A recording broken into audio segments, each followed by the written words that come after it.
Welcome back, you guys. I'm EFC. This is Blue Line CV, and today I'm here to bring you guys another news daily video. Now, I have three stories to speak about for today. I'll be speaking about the official release date for the new home season shirt. Now, you guys, we can see the official promo shots. We can see the players and the squad wearing the new kit too. Continuing on, I'm going to speak about the latest surrounding Milinkovic-Savic and a potential move for him this summer. And of course, you guys, today marks a very special day. This is the 1st of July, and you guys know what this means. It means that Werner and Ziyech officially become Chelsea players. So of course, expect to hear my thoughts and opinions on this big momentous day. So if you guys are in a good mood, if you're feeling the vibes, if you're feeling happy, smash that like button. Help me go over 3,000 likes for today's video. Now, I'm going to be on the club's official website to tell you guys the latest news surrounding the shirt.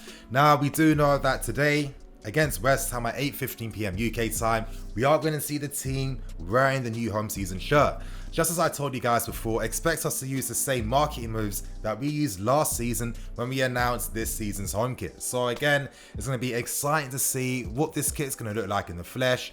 You know, as I've got more familiar with the kit, as I've seen more photos, as I've just got used to it more, it has grown on me. Honestly, it has. I like the texture details on the blue. I think that gives it a nice look.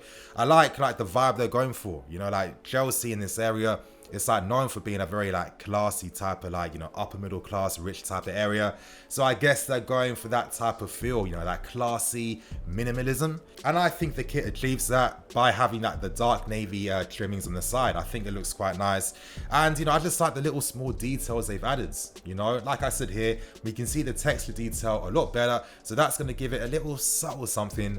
And of course, the little details like this. Pride of Chelsea, you got CFC on the sleeves as well. Those nice little touches, and you know what it is, yeah? It's just like a Drake album. Like the first times you hear it, you're not completely blown away, but when you've accepted the album for what it is, the more times you listen to it, the better it gets. And I think this kit perfectly reflects that as well. So you can best believe that I'm going to be buying this kit, you guys. And just to continue on, we can actually see that all the players now are actually in the official kit. So, you know, again, it's not too bad. It's starting to grow on me. I can imagine now, how it's going to be, how it's going to fit, how it's going to look.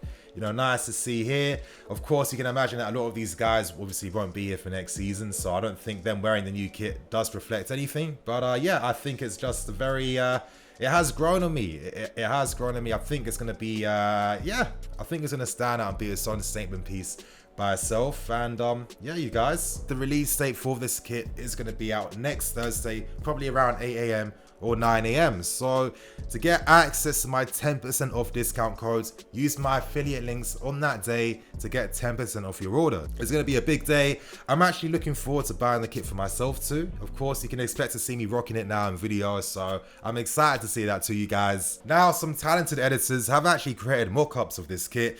A lot of people aren't feeling the massive 3 logo just plastered on the front of the kit. You know, it's quite big, it does get in the way in that sense. And of course, a lot of people are wondering, why couldn't they just put 3 in actual words and actual letters instead of using the big number 3? And I'm going to leave it to you guys. Do you feel that the kit looks better with 3 in print on words? Or do you think the kit looks better with the massive 3 number sign on the front of the shirt?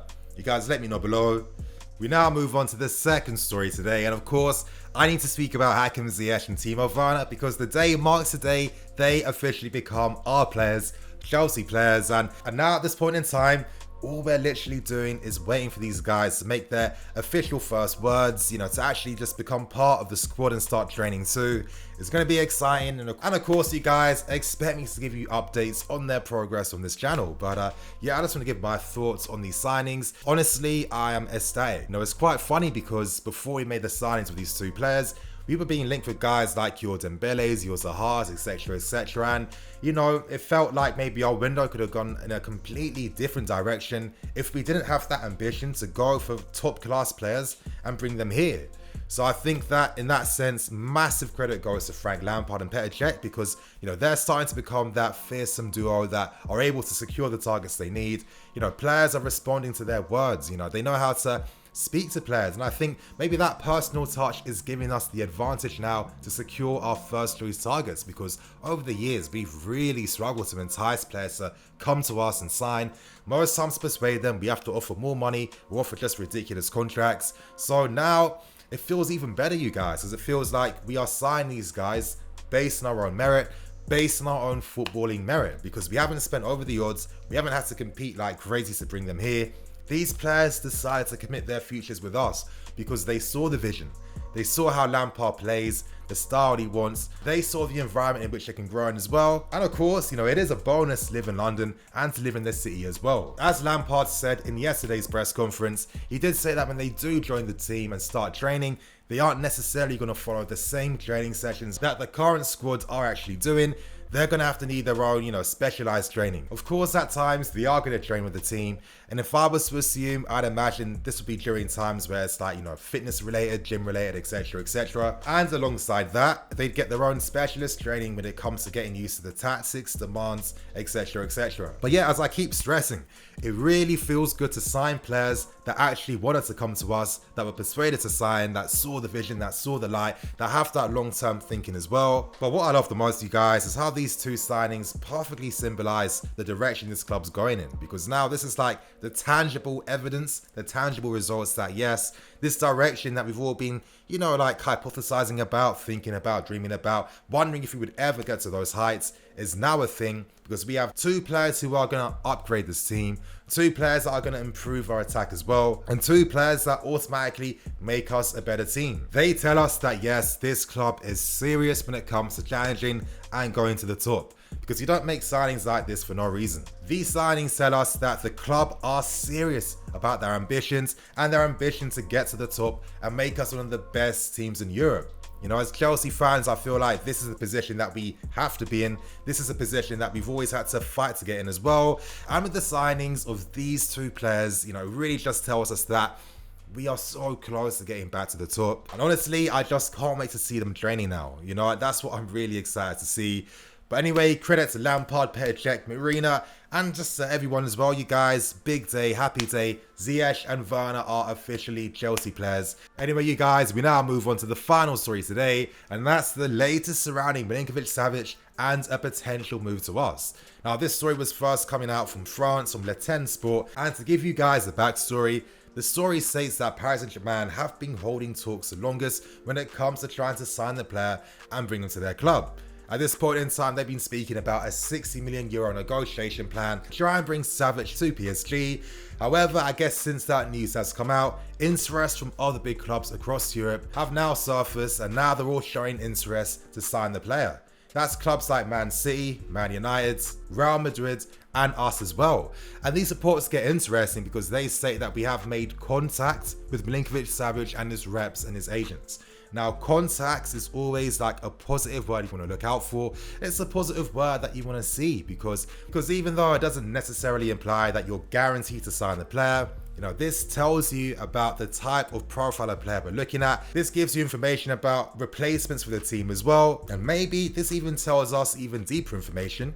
Maybe I'm just hypothesizing a bit, but what if we didn't sign Kai? Because it's obvious we want to sign a big attacking player still, and maybe Milinkovic-Savic could be seen as that backup player in case Kai wasn't signed. Reports say that Claude Makelele is acting as the advisor to try and entice a player to sign for us, and maybe this could work because Milinkovic-Savic's agent is our former striker in Matej Kezman. Kezman's now become an Asian, and he represents some of Serbia's best talent. I think this is quite interesting. I think if he is seen as the backup to Havertz, maybe this implies that if Havertz was signed, he'd mostly be used as a box-to-box midfield player. If he isn't signed, I guess Milinkovic could play down that side as well. And it's clear that Lampard wants to move to a model that incorporates box-to-box mids over your registas and over your ball-winning midfielders, etc, etc. His price has fallen dramatically compared to the original, 100 million plus valuations back in the day. And if he was signed, I could imagine Savic being the box-to-box mid that maybe provides more balance in the midfield. He's equally good defending and attacking. He might not necessarily score 20 goals per season, but when it comes to his overall game and how it could benefit the team, he's a guy that wins his tackles, has a very good key pass success rate, he wins aerial duels for fun. I mean, this guy wins everything in the air, and he's really good in the build-up phase. So I could just imagine maybe a midfield of, let's say, Kante behind, Savic maybe alongside a Mason or a Ruben, etc, etc. You know, I could see it working. I could see how that could be quite successful. And now that we know that box-to-box midfield players are really the future of our midfield, options like Milinkovic now do become a lot more interesting. And they definitely become players that are worth considering in case anything happens with other signings. So I want to hear from you guys. How do you feel about Milinkovic-Savic news? Do you think that he would be a great signing if Kai wasn't signed? Or do you think he's a great signing on his own merit and you prefer us to target him over someone like a Havertz? Guys, let me know below. And on that note, I'm going to wrap things up and keep things moving. Thank you for watching. Of course, today is going to be match day. There's going to be big match reviews, player ratings, and potentially a live stream too if I have the time. So I'll let you guys know in advance. I'm in the FC. This is Blue Lions TV. I'll catch you guys later with some more videos.